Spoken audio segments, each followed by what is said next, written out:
žmonės galvoja, kad tai yra autoservisas. Tu atėjai, tau prisuko kažkur varžtelį ir tu toliau važiuoji, bet iš tikrųjų, taip nėra. Aš kaip pėdos chirurgas, aš gydau pasekmes, aš negydau priežasčių.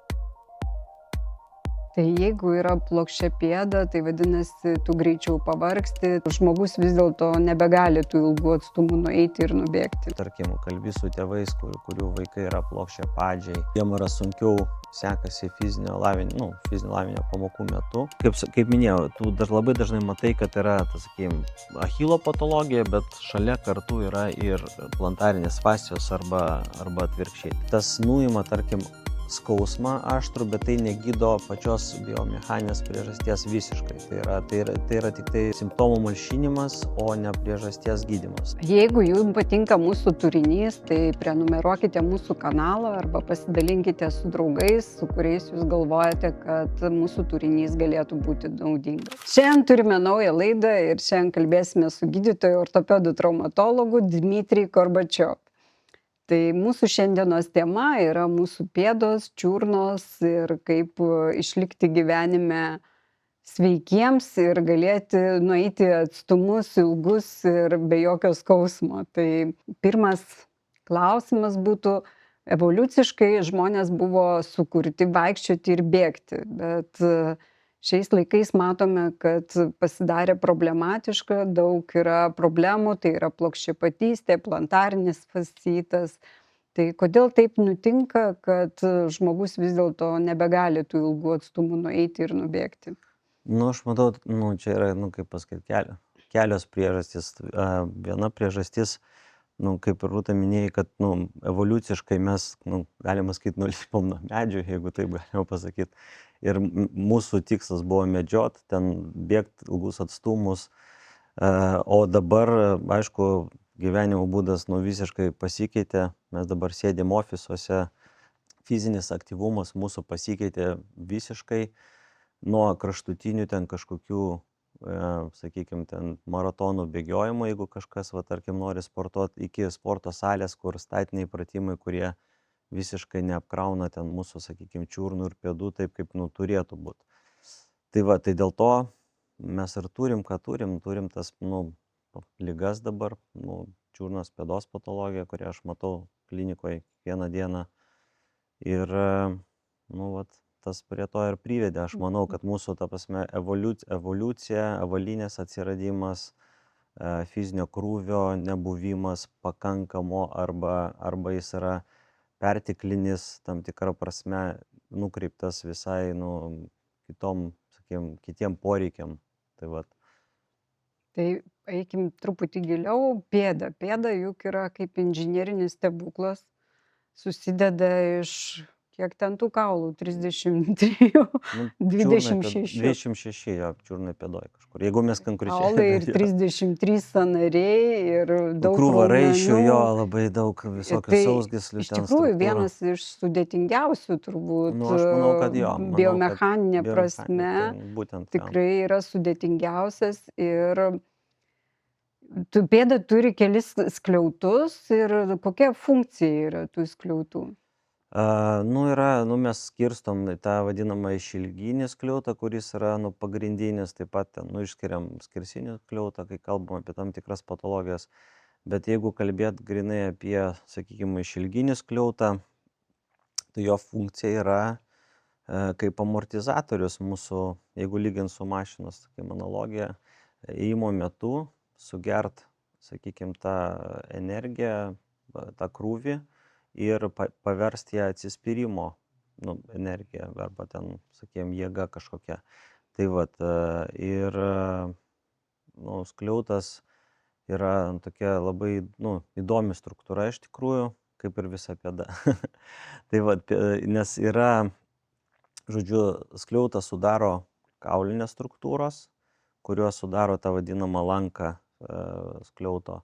Ir yra pagalbiniai tokie elementai, tai yra raiščiai, kurie stabilizuoja, nes, jeigu, tarkim, mes palyginsim su Romos imperijos tipo, tarkim, tiltų, kuris iš akmenų buvo sudarytas ir kiekvienas ten, sakykime, akmuo buvo, bei kertinis akmuo, tai vis tiek kažkas turi tą išlaikyt. Tai vat mūsų organizme tas išlaikoma yra raiščių pagalba, plius yra dinaminės struktūros, kurios yra, nu, jeigu ten irgi palygint, ten yra kaip kranas jo statybose. Jisai užkabina, sakykime, vieną balkę ir ten tempia. Nu, tai lygiai tas pats yra su sausgyslėm, jos dinamiškai veikia tą skliautą. Nu ir yra ten plantarinė fascija, dar vienas iš tokių pagrindinių stabilizatorių, kuris yra ten, sakykime, pėdos. Jeigu palygint, tarkim, skliautą su lanku, tai kaip templė, nu, realiai yra lanko. Tai daugelis žmonių nežino, bet mes eidami per 1,5 sekundės pakeičia pėdą savo formą. Iš pradžių jinai tampa kieta, po to lanksti ir vėl jinai kieta. Tai irgi yra biomechanika, kaip vyksta žingsnis. Ir žmonės, kurie neturi skliautos, sakykime, plokščiapėdžiai lietuviškai turbūt būtų, tai jų šita biomechanika, atsispyrimas jau pakeičiamas, jeigu aš neturiu skliauto. Nu jo, nes jeigu, tarkim, kalbėt grynai apie, nu, kaip keičiasi pėda, sakykim, eisenos, nu, ėjimo metu, tai yra, sakykim, pirma, nu, galima suskirstyti fazes. Yra tas vadinamas angliškai heel strike'as, kai mūsų kūnas, kaip pasakyt, atsitrenkia į žemę, galima taip pasakyt. Tada paskui, tai tuo metu, va, tarkim, jeigu irgi kalbėt apie sausgyslės, labai yra, nu, svarbios sausgyslės, kurios pristabdo tą, sakykim, atsitrenkimą. Tai yra kaip rankinis stabdis mašina. Nu, realiai užtraukia rankinį, vis tiek dar judesys vyksta, bet jeigu mes užtraukiam rankinį stabdį, tai mes, nu, pristabdom. Jo. Tai vat, yra ten yra achilo ir priekinė blauzdos sauslė ir kitos sauslės. Paskui, kai mes jau tas foot flat, tai yra ta antroji, nu, nes anglai daugiausia yra, nu, ten, sakykime, biomechanikos atliko studijų.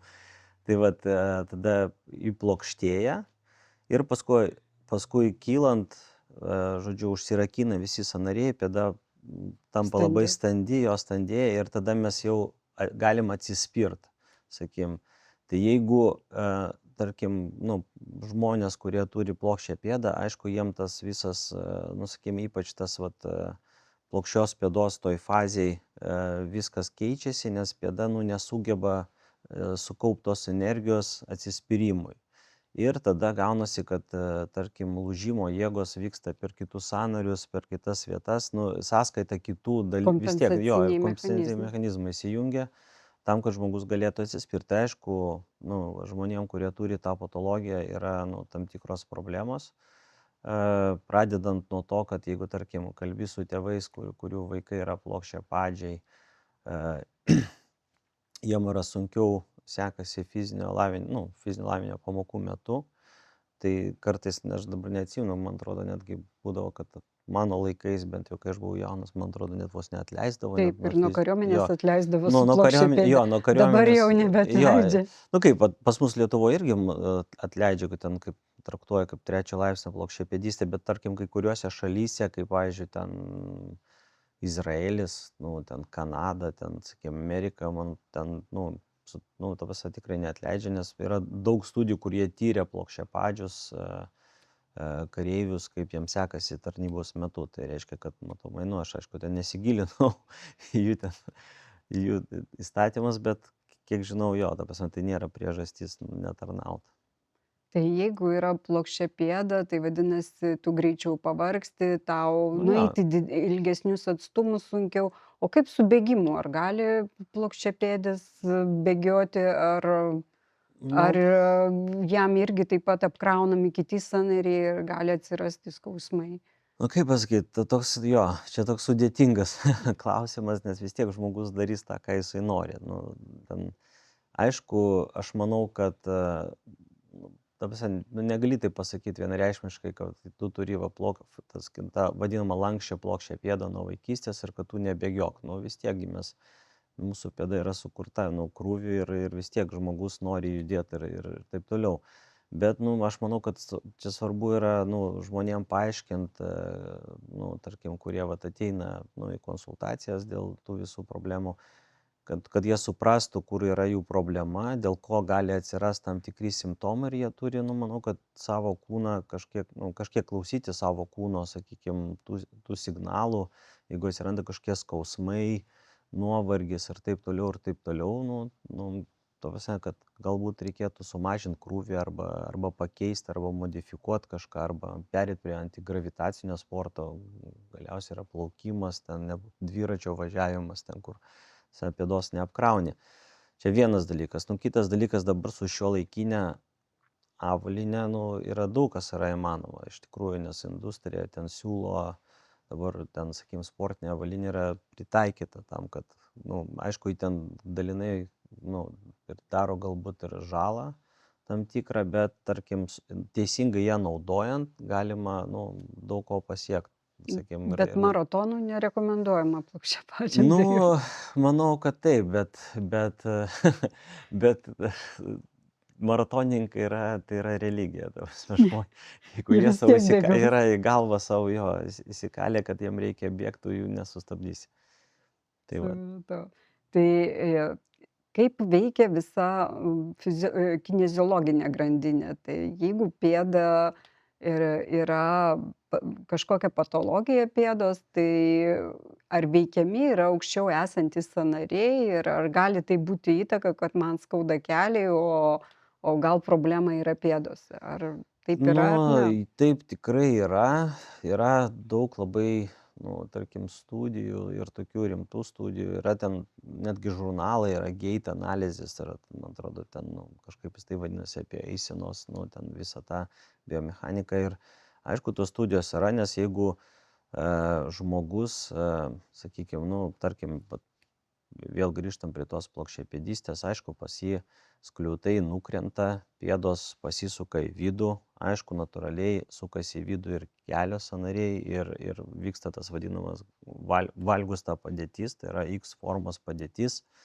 Ir tas vis tiek pas mus visi raiščiai kaip, nu, kaip pasakyt, tokio šarnyrų mechanizmų yra, visi sąnariai, visi kaulai sujungti šarnyriniu principu ir aišku, kažkur sukantis vienam sąnariui sukasi ir kiti sąnariai kažkiek. Ir klubo sąnariai pasisuka ir dubuo, nu, keičiasi jo, sakykim, tas vadinamas inklinacijos kampas, ten pelvic tilt angliškai vadinasi, lietuviškai turbūt, jeigu išverst būtų pasilenkimas dubens keičiasi. Ir aš kažkada netgi esu matęs, nu, man labai sudomino, nu, vienu momentu aš radau straipsnį, kad, tarkim, žmonės, kurie turi plokščiapėdystę, jų dubuo, nu, pasilenkia į priekį, natūraliai, nu, tartum tų kristumų į priekį. Ir tada žmogus natūraliai nori atsilošt ir tada apkrova eina ant, nu, juosmeninės stuburo dalies, tai yra fascietiniai sąnariai, nes žmogus tada natūraliai nori atsilošt, kad išlaikyt tą pusiausvyrą ir vat atsiranda problemos jo, nu, tarkim, kitose vietose. Nu, tai tas rodo, kad tikrai yra viskas susiję.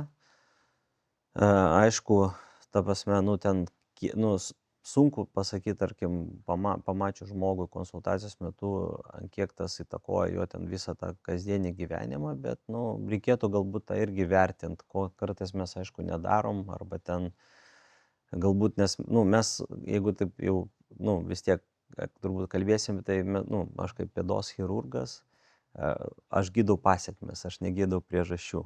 Tame ir yra visa problema mūsų šiuolaikinės visuomenės, kadangi žmonės galvoja, kad tai yra autoservisas. Tu atėjai, tau prisuko kažkur varžtelį ir tu toliau važiuoji. Bet iš tikrųjų, nu, taip nėra. Nu, ta prasme, mūsų darbas yra jau patologijos, kuri išsivystė dėl kažkokių kitų dalykų, sakykim, neteisinglingos eisenos, avalynės, ten nutukimo, ten kitų dalykų, ir mes bandom tą taisyti. Ir pakankamai tokiais radikaliais iš tikrųjų metodais.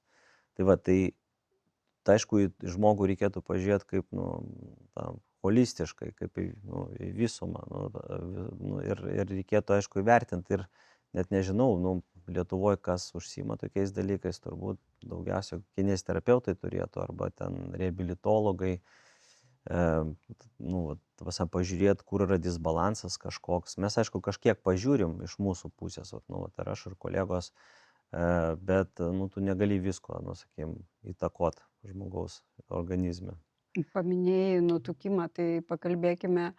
Pėda patiria didelį krūvį einant, o jeigu jinai bėga ar šokinėja, dar didesnį. Tai kiek prisimenu, liktai einant per pėdą nueina pusantro Nu, karto jo. žmogaus kūno masės, bėgant liktai 3 kartai, o šokinėjant 7 kartai. Nusileidžiant jo iš šono. Nusileidžiant. Nu, Tai yra tokių studijų. kiek turi įtakos žmogus, jeigu priauga svorio, kiek turi įtakos pėdos? Nu, tas tikrai turi labai didelį įtaką. Ir čia tas pats, jeigu, nu, palygint, tarkim, paimt arba tau, arba man, nu, mes lyg tai nesam nutukę, nu, žinai, gal kažkam ir esam, nu, čia, bet jeigu mum dabar užkraut, tarkim, nu, Maišą dar nu, 10 kario kilogramų. kuprinę, jo 30 kokių kilogramų, aš nežinau, kiek jos sveria.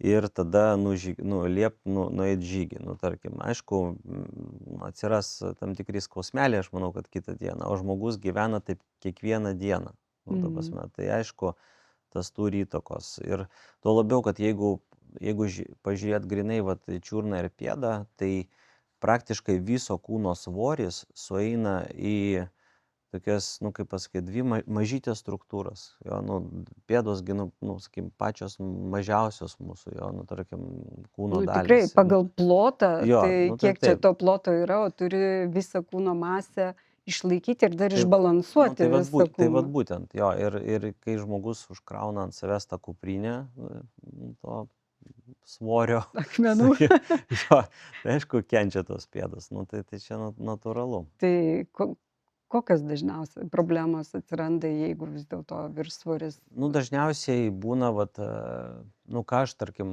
matau savo klinikoje, tai, ne klinikoje, konsultacijai, mūsų klinikoje, jo, mūsų klinikoje.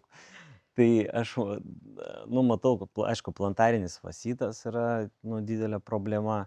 Yra visos, sakykim, perkrovos lygos, kurios, nu, tarkim, nu, sausgyslių perkrova, vyksta sausgyslių perkrovos lygos, tai visokie achilitai, tendinitai, tendinozės, priedo dar, aišku, laiku einant išsivysto, sakykim, ir artrozė, tai yra, nu, sąnarių pakenkimas, sužalojimas lėtinis. Ir, nu, tai vat toks spektras, bet čia praktiškai jis apima visą spektrą čiurnos pėdos patologijos, kurį įmanoma. Bet, nu, sakykim, išskirčiau turbūt tikrai plantarinį fascitą, nes tai yra tikrai didelė, nu, bėda. Nu, ir aš, nu, per savaitę pamatau su kulno srities skausmu, nu, bent kokių 10 žmonių. Nu, vat, kiek aš konsultuoju per kelias vietas, tikrai jų yra nemažai. Per mėnesį, nu, tai va, susikaupia kokių 50 pacientų. Tai čia, nu, Tai jeigu taip klausytojai nesupranta, tai plantarinis fascitas yra ta vadinama pado juosta, ten audinių juosta, kuri jungia. Ir atsiranda skausmas po didesnio fizinio krūvio, perkrovos, vadinama tai yra, ar aš ilgai stovėjau, ar ilgai vaikščiojau. Ir klasikinis jo. turbūt situacija, žmogus grįžta iš atostogų arba po savaitgalio, nuėjo daug žingsnių ir staiga sako, nebegaliu ryte atsistoti. Nu, taip, jo, aišku, jis ten būna ūmus, būna lėtinis, būna paūmis, būna lėtinio paūmėjimas, ten galima skirstyti, bet iš tikrųjų tai yra perkrovos liga, tai yra plantarinė fascija, kaip mes šnekėjom, nu, vat, netgi čia pėdos modelis, gaila, jos čia nėra. Mes matom tą lanką ir jeigu, sakykim, čia yra ta plėvė, arba, kaip sakiau, lanko templė, kuri išlaiko tą skliautą. Ir aišku, jį priima labai didelį krūvį, ta prasme, norint, vat, paruošti pėdą atsispyrimui, pastoviai dirba, įsitempia, atsipalaiduoja ir su kiekvienu žingsniu žmogus ją, nu, kaip pasakyti, nu, traumuoja, netgi taip galima sakyti. Jeigu Tai yra kaip ir raumenį, jeigu nu, perteklinis krūvis, mikroįtrūkimai įvyksta mikroįtrūkimai, to pasėkoje išsivysto uždegimas, ten ateina tos visos uždegiminės ląstelės, kurios, nu, sakykime, bando ten sutaisyti ją, bet aišku, su amžiumi mūsų tos reparacinės, nu, organizmo galimybės mažėja ir audinių elastingumas prastėja. Tai yra, nu, mūsų, nu, vis tiek mes ir kolageno skaidulos degraduoja, sakykim. Ir, ir laikui einant, nu, atsiranda tie mikroįtrūkimai, priveda prie to lėtinio uždegimo. Aišku, mes neturėtumėm vadinti plantarinio fasciitu. Itis tai yra, nu, iš lotynų kalbos, tai yra mūsų uždegimas. Tai yra, mes turėtume vadinti fasciozę, tai yra lėtinė, tai kaip sąnario artrozė, yra plantarinė fasciozė, tai yra fascijos lėtinis uždegimas. Jis nėra, labai dažnai žmonės ateina ir sako, kad aš nu, taigi čia yra uždegimas, tai gal aš ten patepsiu tepalais, pagersiu Prieš uždegiminių vaistų. Nu taip, tas nuima, tarkim, skausmą aštrų, bet tai negydo pačios biomechaninės priežasties visiškai. Tai yra tik tai, nu, kaip pasakyti, simptomų malšinimas, o ne priežasties gydymas. Tai O kaip gydoma ta priežastis? Tai ar kiekvienas, mums senstant, mes kiekvienas galime, jeigu kolageno sintezė mažėja, tai turbūt čia kiekvienas rizikuojam turėti plantarinį fascitą. Ar įmanoma išvengti, ar galima treniruoti fasciją? Nu, pagrindinis toksai, sakykim, kas įrodyta moksliškai, tai yra, nu, tie vadinami tempimo pratimai. Yra ten keletas studijų yra, nu, atlikta, tai yra tie vadinami ekscentriniai tempimo pratimai arba tempimai su krūviu. Tai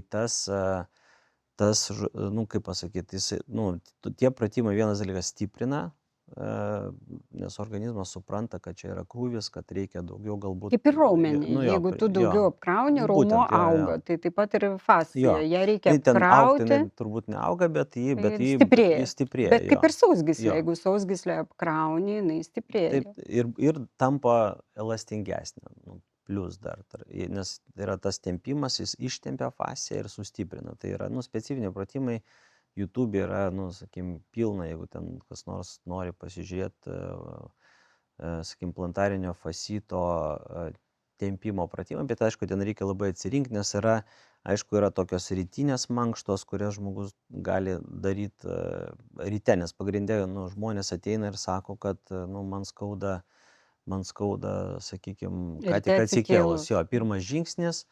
Paskui jie išsivaikšto, kadangi jie pradeda vaikščioti, ta fascija vėl gauna. Pirmas žingsnis skausmingas dėl ko? Dėl ko, kad per naktį vis tiek mes gulim, ilsimės, organizmas vis tiek mūsų, nu, nemiega, jisai bando, nu, tą visą, tą žaizdą, sakykime, mikroįplyšimus sugydyti, bet mes padarom tą pirmą žingsnį ir, aišku, natūraliai mes vėl įplėšiam tą visą dalyką. Tai todėl reikia tą pėdą paruošti. Nu, tai yra, nu, galima skirti 15 minučių rytinės mankštos, vėlgi ten pilna medžiagos yra rytinės mankštos.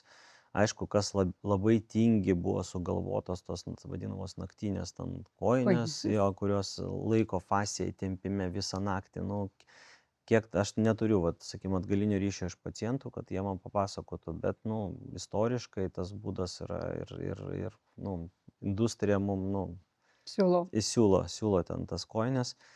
Tai bet aišku, žmogus, nu, turėtų skirti, tarkim, žmogus, kuris turi tą skausmą rytinį sustingimą, turėtų skirti mankštą, nu, ten 15 minučių. Ir tas yra daroma dar vos negulint lovą arba atsisėdus. Nu, tai yra tam tikri tempimo pratimai, kuriuos masažai galiausiai, kuriuos gali padaryti, paruošti pėdą ir jau tas pirmas žingsnis nebus toks traumatiškas. Nu ir dienos metu yra tie vadinami ekscentriniai tempimo pratimai, ten irgi, sakau, nu, galima pas reabilitologus kreiptis, kineziukus, galima YouTube pasižiūrėti.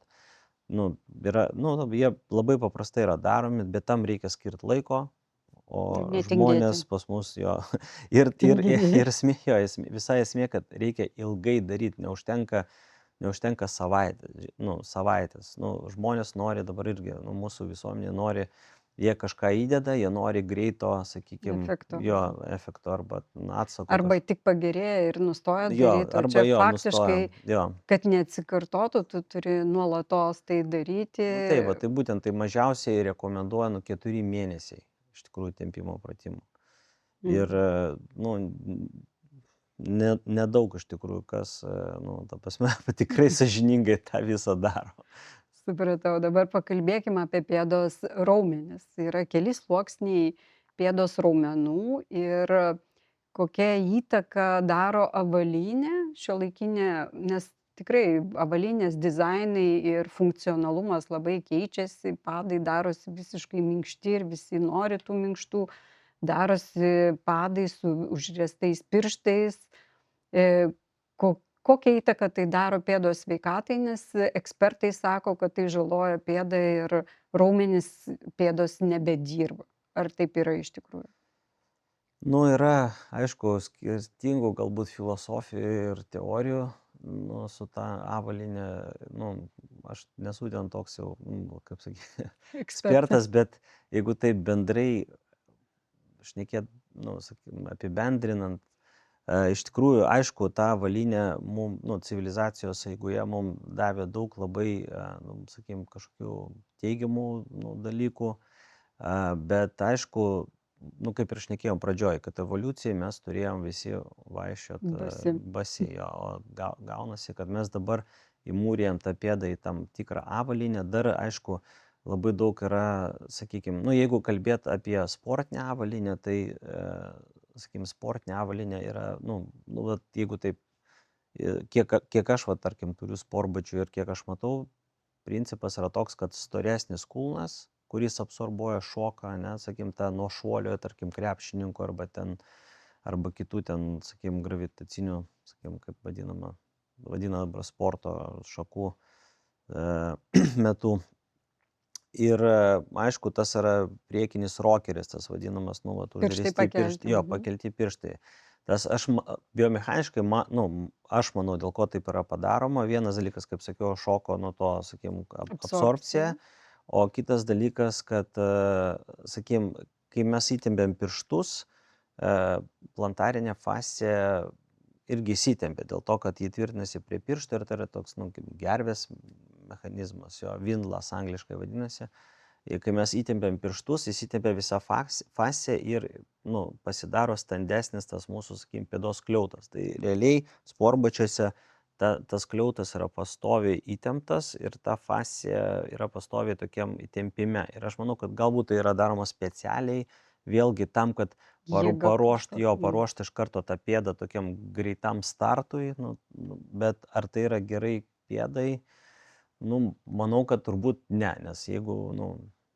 Bet juk dabar su ta sportinė avalynė žmonės ir vaikšto kiekvieną dieną, jeigu taip pažiūrėtume mieste, tai irgi su tais paaukštintais kulnais ir amortizuojančiais ir pakeltais pirštais, nes sportinė avalynė pasidarė kasdieninė avalynė, tai turbūt kasdienai nelabai yra ten sveika. reikia turbūt išskirti, aš pažiūriu į savo žmonos ten ar vaikų sportbačius, ten tie, kurie laisvalaikiai yra visiškai nesportui pritaikyti, jie, man atrodo, labiau kaip atstoja aukštakulnius, kurie dabar galbūt nėra jau tokie madingi galbūt, bet, nu, jie pakelia tą kulną tam, kad, nu, sakykime, figūra gal atrodytų dailesnė, jeigu pažiūrėtų šiuolaikinės merginas.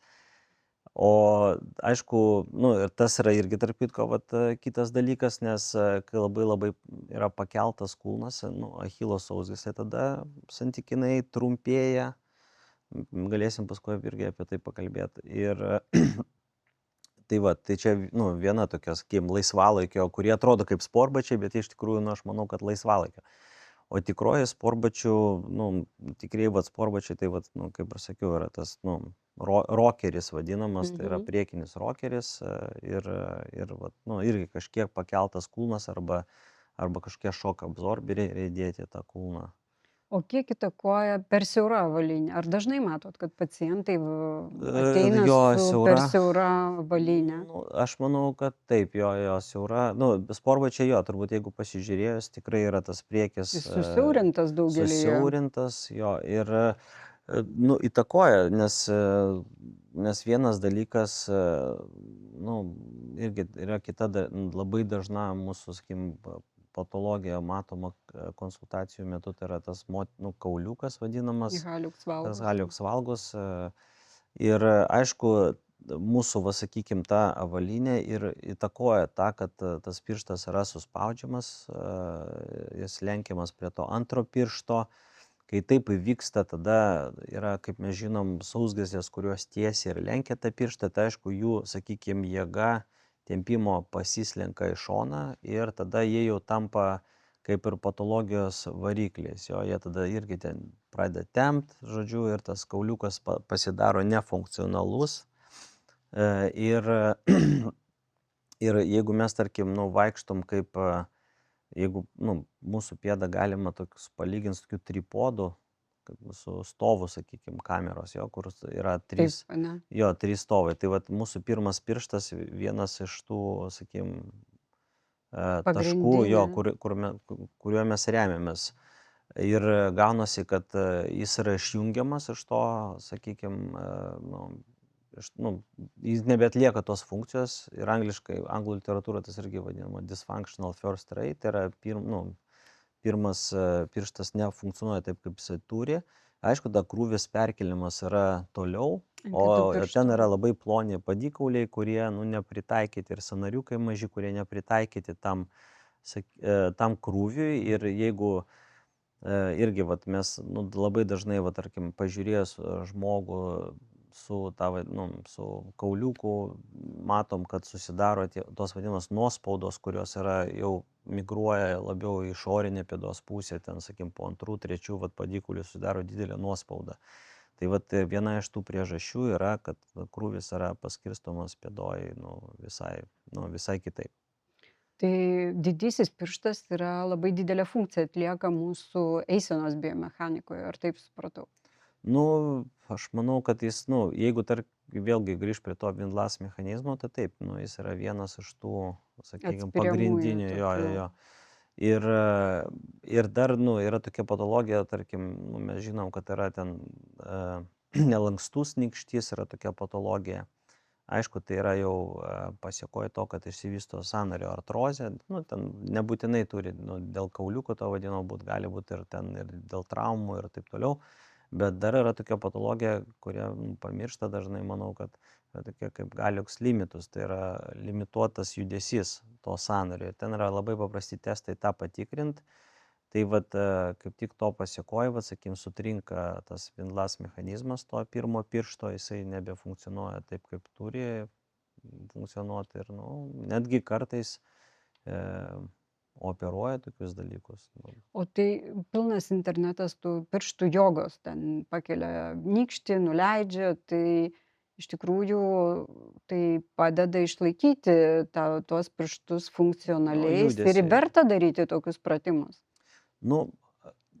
Man sunku komentuoti dėl to, kad, kaip sakiau, aš labiau chirurgas negu ten, sakykime, kineziterapeutas, bet aš manau viskas, kas, sakykime, atkartoja natūralius judesius ir stiprina juos, aš manau, kad viskas yra sveika, ta prasme. Tai tikrai yra pilna, sakykime, netgi ten pratimų, netgi, aš manau, kad ten galbūt labiau vaikam tas yra. Ne tik, ir suaugusiam, ir aš darau.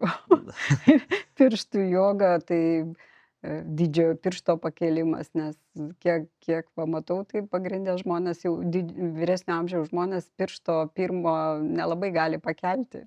Gali būti, jo, gali būti. O šiaip, sakau, kiek aš esu, tarkim, su tais pratimais daugiausia susidūręs, tai yra ten, kai aš, kažkada vis tiek visi mes mokėmės ir mums vis tiek reikėjo kažkiek išmokti ir tos vaikų ortopedijos. Tai, pavyzdžiui, vaikams su plokščiapėdystė buvo dalinami lankstinukai, kur yra parodyti, sakykim, skliauto pratimai, kaip sustiprinti intrinsikus, tos raumenys, kurie yra pėdos viduje, ir tą patį pirštą ir taip toliau. Ir ten, Tai galim padėti savo pėdai, stiprindami pėdos raumenis, nes mes tikrai treniruojam visus raumenis, bet pėdos raumenų turbūt nelabai rastumėm, kas atlieka, nebent jau turi problemų su pėda.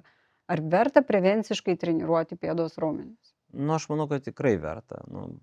Tikrai, aišku, reikia žinot, ką tu darai, bet aš manau, kad ten, sakykime, kiek aš, sakykime, ieškojau medžiagos irgi tą temą ir žiūrėjau visokių, irgi podcastų, vis tiek mes ten pasižiūrim, pasimokom iš kitų. Aišku, dažniausiai tos podcastus jau veda ne chirurgai, o sakykime, podiatrai yra tokia specialybė pasaulyje paplitusi. Ir jie labai akcentuoja tos pratimus ir vėlgi ta visa didžiojo piršto, sakykim, judesių filosofija irgi, nu, vat aš tose dažniausiai su pediatrais, kai vyksta tie podkastai, aš aišku, ten labai daug yra minima ir tie pratimai yra rodomi. Bet aš sakau, kaip sakiau, nu, viskas, kas yra, nu, kas mūsų nenužudo, daro mus stipresnius. Ta prasme, tikrai, aš manau tikrai, kad verta tas pėdas stiprint. Aišku, kaip pamatuot tą, nu, kiek mes išlavinam, nu, aš manau, kad pakankamai, nu, turbūt sudėtinga.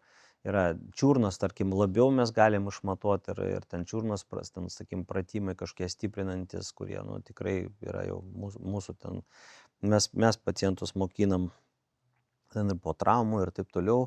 Apie pėdą, nu, man truputėlį sudėtingiau. Čia ir man pačiam tokia pakankamai nauja tema yra visi va šitie va vidiniai ten intrinsikų, nu, aš žinau, kad jie yra, žinau, kokią funkciją atlieka, bet kaip juos sustiprint, nu, vat man tas, aišku, irgi taip iki galo nėra visai aišku, bet, nu, bet tokia labai tikrai įdomi tema. Ir aš manau, kad, nu, tikrai verta kiekvienam pacientui pabandyti ir tuo labiau, kad medžiagos yra pilna dabar internete.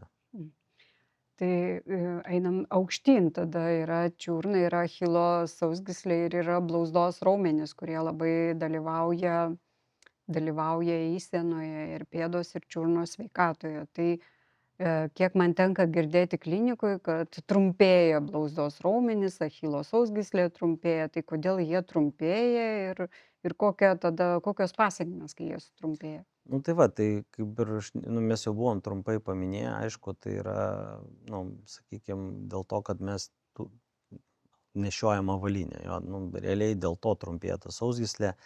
Ir aš manau, kad kiekvieno žmogaus, tarkim, jeigu ištirt, nu, bet ką, vat, nu, studijoje šitoj, mes dviese, bet jeigu ištirt tą sutrumpėjimą, tai tikrai mes tam tikrą išgautumėm. Yra ten tas pagrindinis testas, kurį mes atliekam konsultacijų metu, tas Silvio-Skjoldo testas, Tai kuris, kažkaip jo, pėdą nu, reikia reikia, tiesią koją, pažiūrėti, kiek, sakykim, koks kampas, kiek gali. kiek gali tą pėdą sulenkt.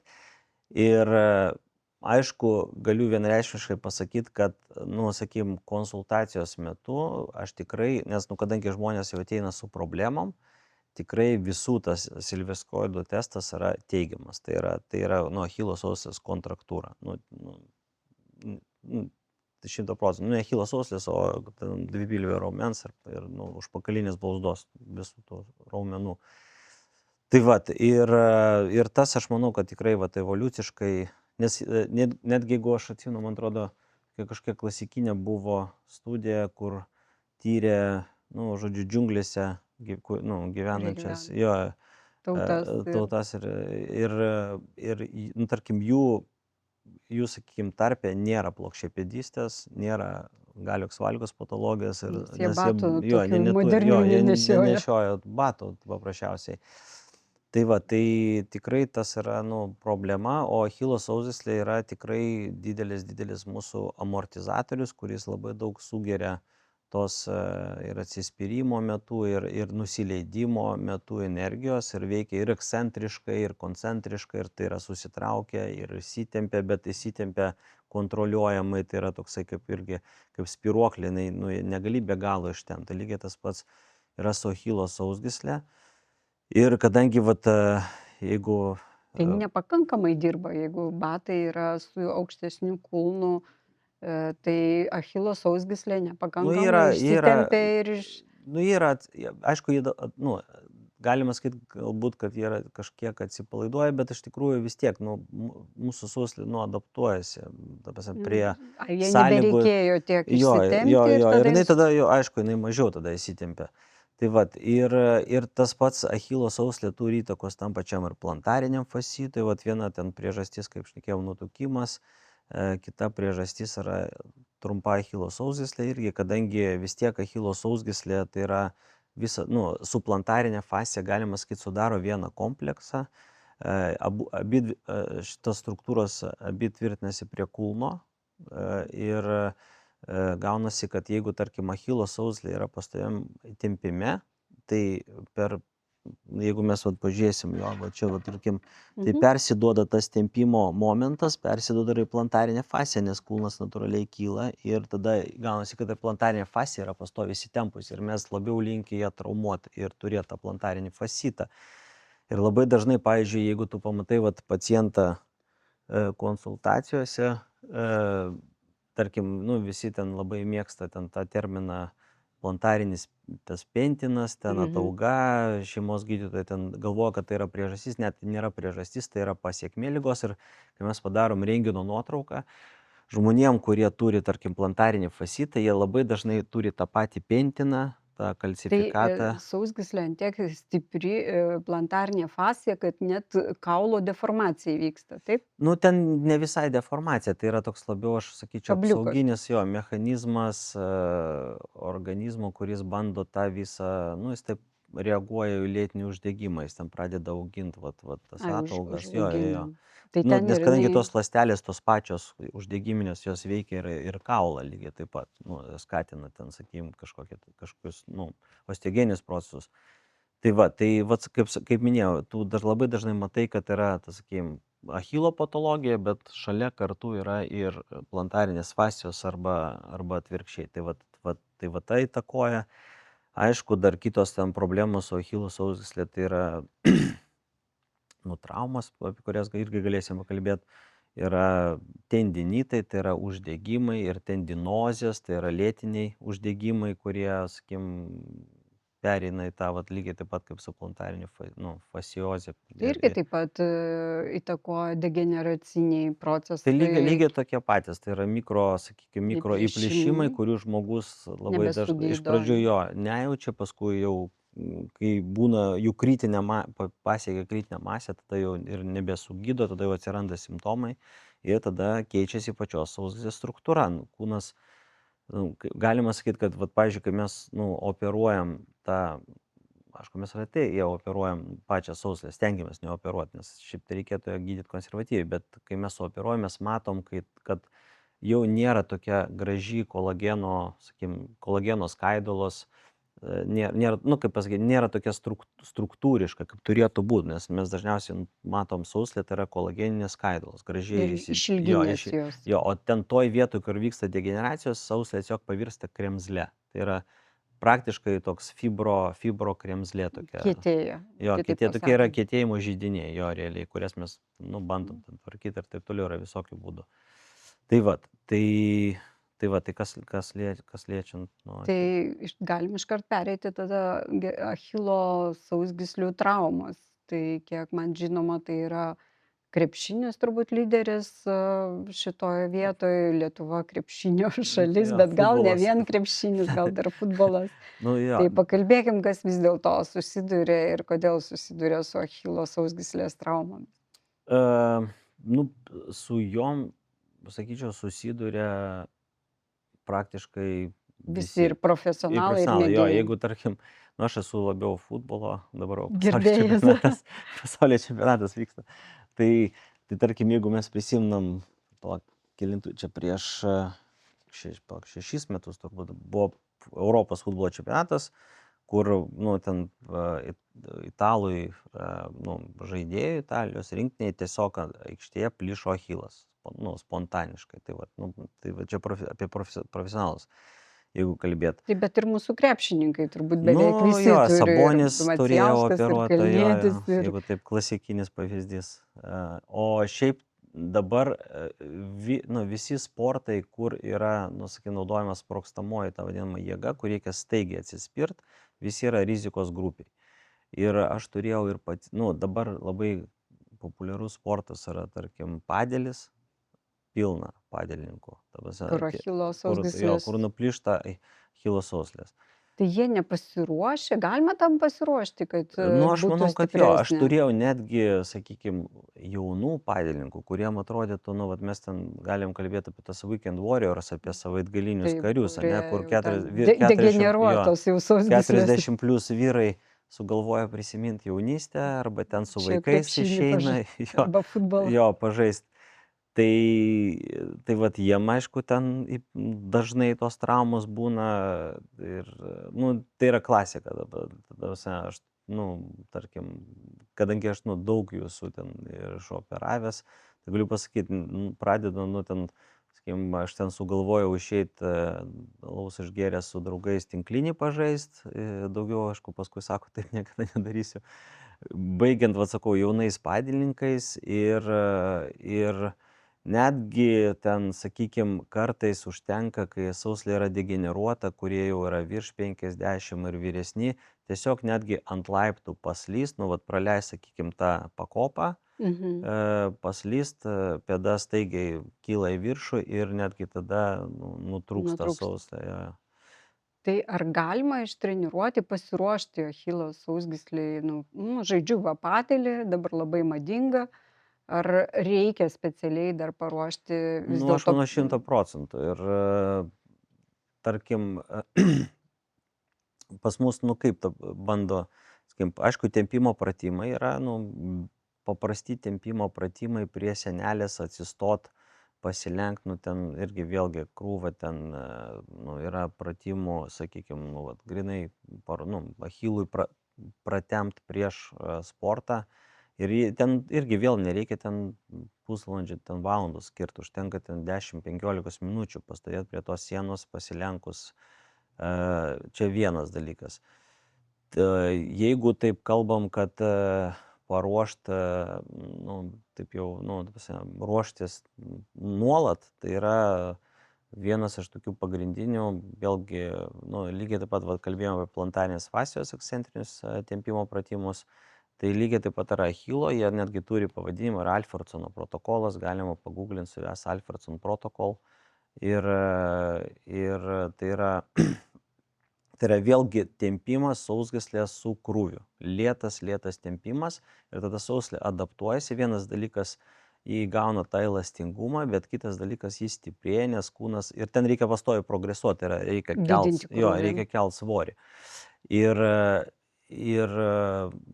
tas tikrai veikia. Ir aš netgi matau, tarkim, vat aš nueinu ten kartais sporto salę, matau ten treniruojasi, ateina su kineziuku, matomai ten moterų kažkiek krepšinio komanda ir jie visi tos Alfredsono pratimus paima ten gyrį į ranką į vieną, ten galima kuprinę užsidėti. Nu, ta prasme, reikia tikrai pastoviai progresuoti, nes sausgyslė adaptuojasi ir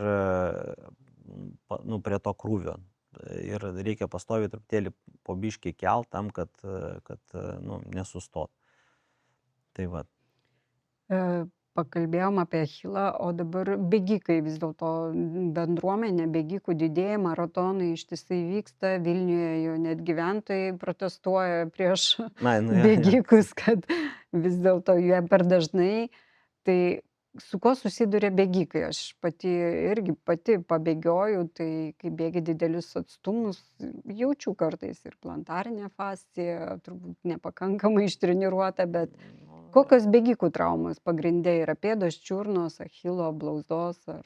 Nu, bėgikam irgi vėlgi tas pats, kadangi mes vis tiek bėgant, vis tiek naudojam tą achilo sauslę. Aišku, ten nėra tokio staigaus, sakykim, judesio, bet vis tiek achilas yra nuvarginamas ir, kaip pasakyti, tas repetitive, anglai mėgsta, ten pastoviai yra cikliškai apkraunama sausgyslė.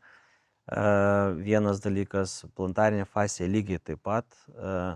Plius dar, aišku, dasideda bėgikam, jau prasideda ir sąnariai, ir kaulai, nes jie irgi turi adaptuotis prie krūvių tam tikrų.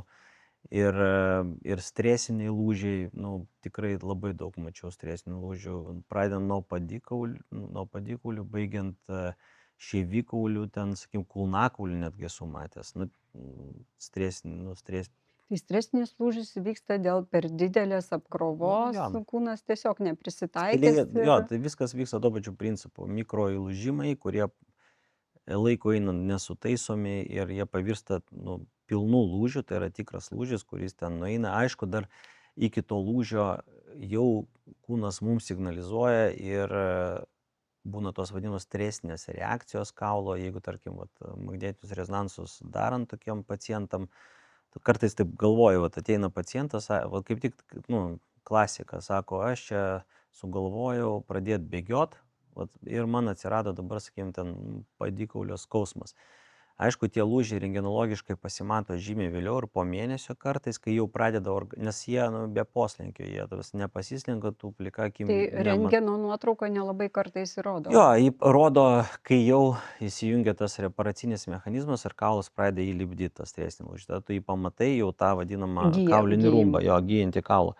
Bet iki to vis tiek vyksta stresinės reakcijos. Tai yra magnetiniam rezonanse mes matom tą vadinamą kaulų čiulpų edemą, tai yra padidėjusi signalą toje vietoje, uždegimą. Nebūtinai jisai, sakykime, tai yra lūžis, bet tai yra, rodo, sakykime, tą vadinamą stresą. Perkrovą. Tai bėgikam taip pat reikėtų atlikti visus pratimus, apie kuriuos mes šiandien kalbėjom, kad sustiprinti achilo sausgyslę. Tas tikrai tinka, plus dar aš manau, kad vis tiek tas krūvio didinimas bėgikam, nes labai dažnai žmonės nori vėlgi greitų rezultatų, jie ruošiasi, tarkim, maratonui, jie nori pasiruošti per savaitę.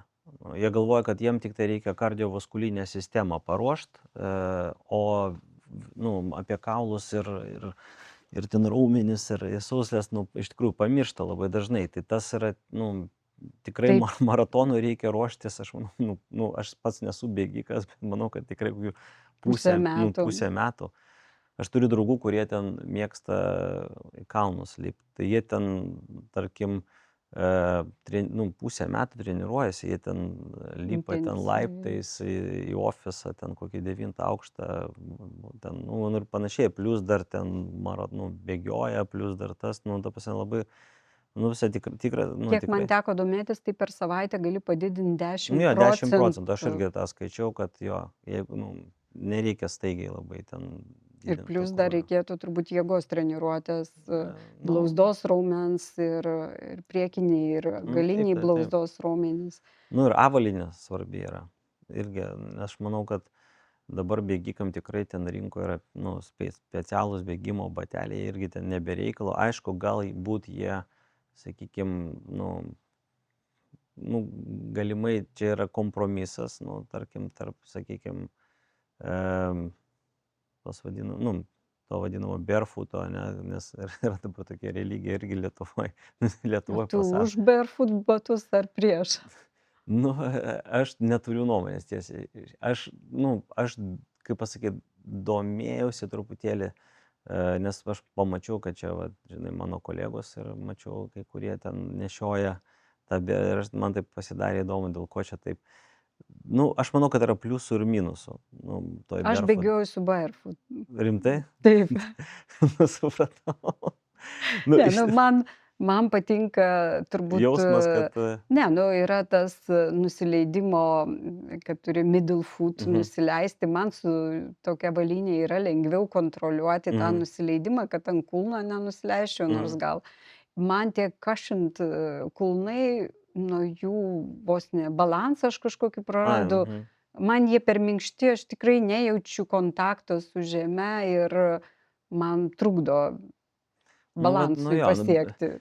Sakau, aš neturiu. Turbūt čia taip, kiekvienam. O kiti sako, aš čia skraidau, atsispiriu. Bet aš tarkim, skaičiau, tas yra, sakykim, iš kur atsirado ta barefoot avalynė.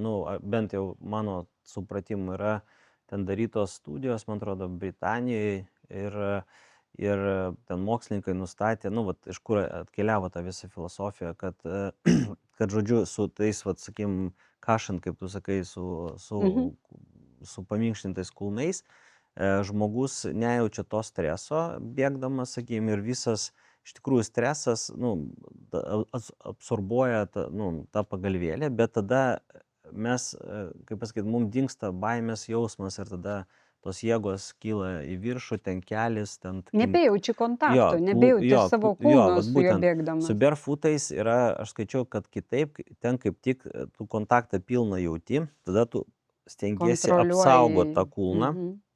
Tas nusileidimas yra kontroliuojamas, vyksta kitaip ir tada jau kenčia sausgyslės. Stabdžiai, achilas, yra ten, man atrodo, irgi kažkokia daryta studija, kur, kad yra, sakykim, blogoji pusė to barefooto, kad iš tikrųjų achilas, ten priekinė blauzdos sausgyslė, kurie ekscentriškai veikia Nes tada žmonės, kurie su barefootais, jie labiau linkę nusileisti ant visos Ne, pėdos. kažkaip tai middle foot daugiau Tai eina. va sakau, vidurinė pėda, jo, Bet vat taip ir būtent. reikėtų nusileisti Tai va, pagal bet tada visą jau, sakau, techniką kenčia ir stresiniai lūžiai, vat kaip tik, atsiranda. dažni ir plius dar vat tos sausgyslės ir Man kitos. kažkaip pavyko išvengti ir traumų, Čia va sakau, čia, bet aš protingai bėgioju, aš reikia nedidinu krūvių, gilintis, aš į savo degeneruotas sausgyslės protingai žiūriu ir treniruoju dar papildomai. Tai turbūt kiekvienas, ypač vyresnio amžiaus bėgikas, turėtų daugiau investuoti į sausgyslių paruošimą prieš bet kokį jo, sportą, turbūt, jo. taip sakykime, nebūtinai ten ar Dažniausiai bėgimas. pas mus investuoja uniformą ir Taip, labai svarbu Jo, yra uniforma, toks nes gražus marškiniai ir šortai, o visa kita, jo. Ir laikrodis svarbiausia, kuris matuotų. laikrodį ir aš Jo. turiu. Ne, va. laikrodis turbūt būtina širdies ritmo stebėjimui, kad per daug ne. Aišku, norisi ir sekti savo nubėgamą atstumą ir kiek Tas tų jo. žingsnių padarai, turbūt yra labai svarbu į tą bėgimo biomechaniką ir stebėjimas turbūt duoda tą supratimą, kaip tu jautiesi po bėgimo.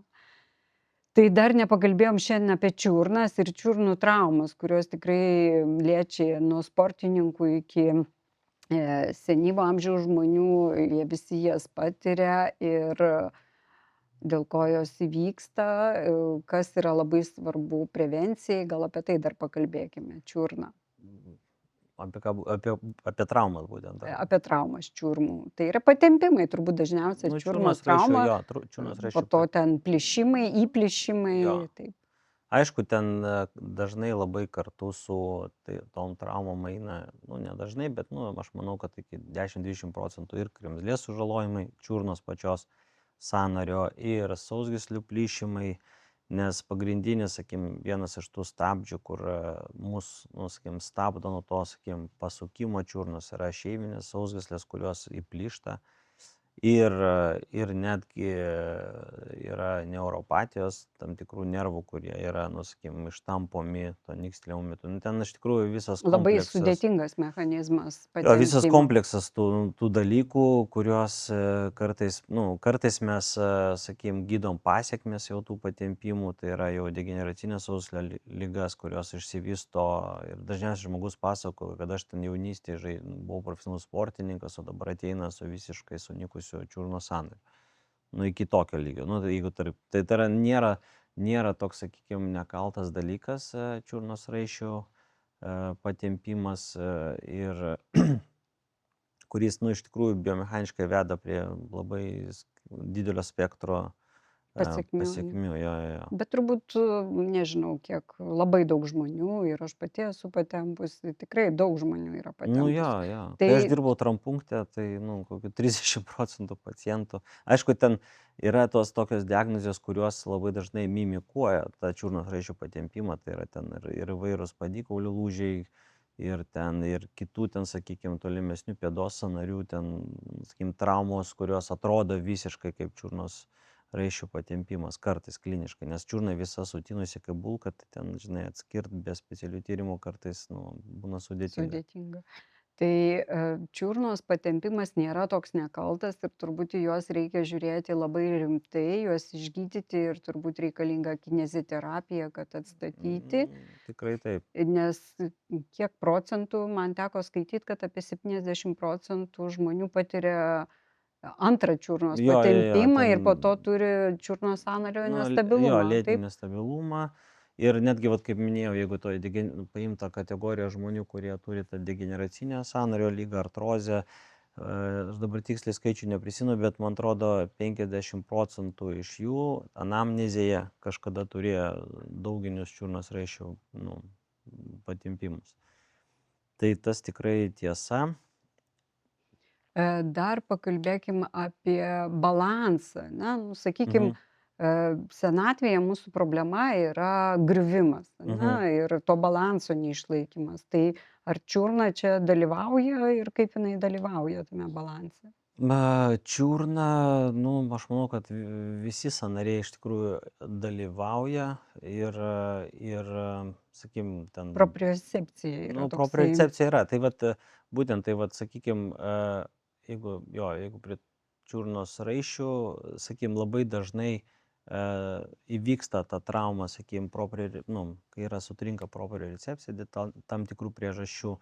Ir, ta prasme, tikrai raiščiuose yra nervinės galūnėlės, kurios, propriocepcija tai yra mūsų kūno, sakykim, pozicija erdvėj.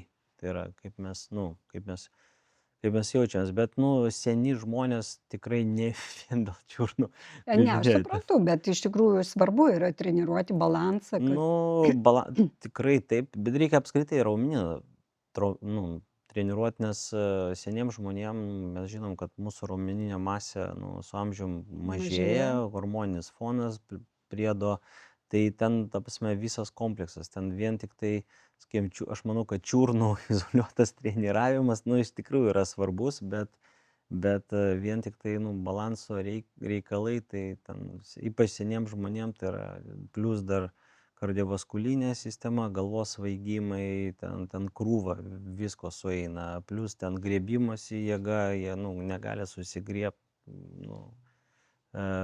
išlaikyti, sakykime, save krentant, ten krūva, ten labai daug dalykų. Supratau. Tai jeigu mes norime išlikti kuo ilgiau sveiki, tai yra vaikščiojimas yra vienas iš pagrindinių dalykų. Tai koks tavo patarimas būtų žmonėm, kurie nori 80 metų vis dar nueiti 10 000 žingsnių ir nejausti jokio skausmo? Apie mano tėvus. Ką patartum? Ne apie tėvus, ką mes dabar galim, kad ir aš, ką galime padaryti, kad po 20 metų jaustumėmės fiziškai dar galintis nueiti didelius atstumus. Reikia investuoti į save dabar. Dabar. Taip, jau paskui bandyti kažką pakeisti, kai tu esi senas 80 metų, ten, sakykime, žmogus, yra neįmanoma. Tai yra viską, ką mes dabar savo tą kuprinę sudedam dabar, tai yra, kalbant apie ten raumenų masę, tą patį balansą, sakykime, kardiovaskulinę sistemą, viską mes nešame su savim paskui senatvėj. Tai reikia ruoštis prieš 20 metų visą savo kūno stiprinimą, savo sugriebimo jėgą, nes senatvėj gali nebe sugriebti, nebe nugriūti, tai viskas yra ruošiama esant turbūt 40 plus jau reikėtų pradėti. Net anksčiau, 40 plus jau per vėlai. Viskas jau pradeda griūti, žinai, visas sistemas. Ne, reikėtų iš tikrųjų rūpintis tikrai savo sveikata. Bet yra tas balansas, jeigu susitraumuosi, tai liktai irgi tos pasiekmės po to ateina. Turi būti balansas, nesusitraumuoti, sportuoti protingai. Tas tikrai taip, klausyti savo kūno, nes tikrai kūnas nebereikalom dažnai signalizuoja apie tam tikrus dalykus ir nereikia ten, sakykime, savęs ten prievartauti. Ironmanu būti. Ironmanu, čia atskira kategorija žmonių, ten, žinai, su jais labai sunku bendrauti apskritai, nes jie ateina ir sako, aš bėgsiu tada ir tada, ten, sakykime, maratoną ir man nesvarbu, ką tu, žodžiu, padarysi, bet man reikia, kad aš bėgčiau. Čia jų tokia filosofija, kad ten tikrai tokia, kaip, sakykime, garažo filosofija, kad tu prisuksi kažką ir jisai tuo, žinai, su stresiniu lūžiu tu jį sugydysi manipuliacijom tokiom, žinai. Tai aš susidūręs daug kartų su tais. Tai reikia, aišku, reikia sportuoti pagal savo amžių, pagal savo galimybės. Aišku, lėtinės traumos yra dažnai neišvengiamas, jeigu ten mes viršėm savo, sakykime, pajėgumus.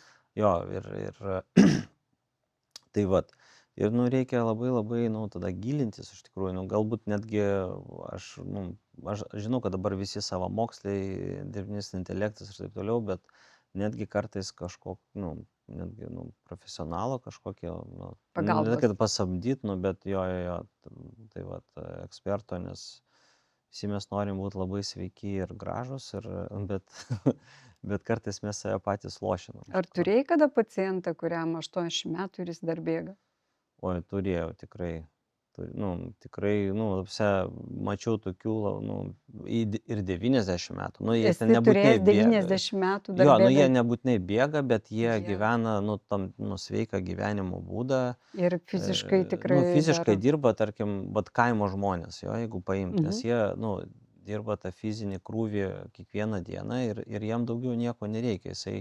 Jam reikia, kad jisai toliau sugebėtų šienaut, ten karvę melžt, žinai, ta prasme, O miestietį, ar esi matęs sveiką miestietį, 80 metų dar gal- bėgantį arba nueinantį 10 kilometrų? Va, žinok, neprisiminsiu. Nelabai tokių turbūt. yra Jo, miestiečių. manau, kad taip. Matai, mūsų tas sporto salėse, jis yra, vis tiek adaptuotas, Statinis. jo, jis yra statinis, jis yra adaptuotas čia yra tokia kaip grožio terapija, aš manau, kad tas, Sporto salė yra grožio terapija. iš tikrųjų, jo, žmonės labiau, jie nori, žinai, kaip pasakyti, atrodyti. Estetinio. Jo, vaizdo. estetinio to Bet tai vis vaizdo. tiek nenuginčysim, taigi raumenų masė Nu, ir tas, jėga jinai yra auginama geriausiai. Jo. Aš bėgant neturėjau viršutinės taip. dalies, nei Ne, tas sugriebimo, tik- nei... Tas tikrai taip, bet tarkim, žinai, jeigu tu nori sugriebimo, tai tu, tarkim, žinai, kabiesi ant turniko, kaip vat mes tam einant Kalbėjom, studiją jo šnekėjom, bet jeigu tu tik tai stumi tą štangą nuo krūtinės, tai tu tai ten, žinai, štanga, taip. tu turėsi. Bet sporto salė yra juk labai platus terminas. Gali būti ant kilimėlio, Dabar dirbti su savo svoriu, su mūsų laikais, taraiksais taip, ir- jo, čia pasirinkimas yra didžiulis, o kai aš kažkada pradėjau jaunas ten universitete lankyti, ten nei tų turnikų buvo, žinai, tada turėjai kažkur į parką eiti, nei ten, žinai, funkcinės ten zonos tos niekada, žinai, nebuvo. Buvo grinai tas, sakykim, statinio sporto tokia religija paplitusi. Tai jeigu pabaigai, tai visiems 30 plus reikia jau pradėti ruoštis Taip. savo gyvenimui, kurį gyvens nuo 70, nuo 60, ar taip? Nu jo, teisingai, kaip ten sako, ruošk slydės vasarą. Taip. Tai ačiū šiandien už pokalbį. Ačiū, kad pakvietėt.